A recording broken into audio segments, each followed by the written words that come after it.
Akwe. I'm a Shinnecock Indian. My traditional territory is Eastern Long Island, New York. I am currently staying in Akwesasne territory with my husband's family for the COVID-19 isolation. I am pleased to tell part of my story today. It has always been the responsibility of our people to be land protectors, grave protectors, water protectors. Thefts of land, historically and in the present, continues with the full support of national, state, and local governments. As high as the U.S. Supreme Court, whence the late Justice Ruth Bader Ginsburg wrote the 2005 decision against the Oneida Nation of New York, citing U.S. American Indian law based on the doctrine of discovery, which granted beginning in the 15th century and apparently continues to dispossess indigenous peoples from our own land and sovereign rights over our Indian land. Among my Mohawk relatives, pollution of rivers, waterways, and land continues to affect the ecosystems, plants, fish, animal, and necessarily human life, causing illnesses and many varieties of cancer in the Akwesasne community. Among my Shinnecock family, our lands and waters are polluted. Our groundwater was irrevocably poisoned in the 1970s, and the cancer rates and varieties of cancers are killing our community members at an alarming rate.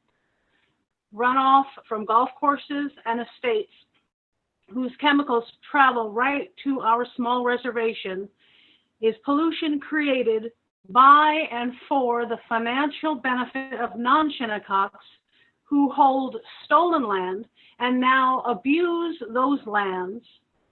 We are not only dispossessed of use of our Aboriginal territory, the few acres we retain are now a cancer hotspot, dangerous to us and to our descendants.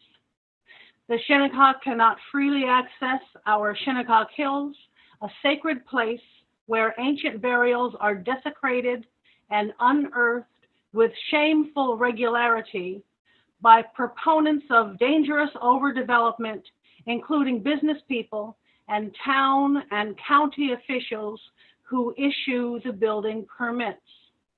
Shinnecock children and their families experienced the agony of residential and boarding schools, children forcibly taken from their families and community, to the violent ordeal of cultural genocide, all manner of abuse and trauma.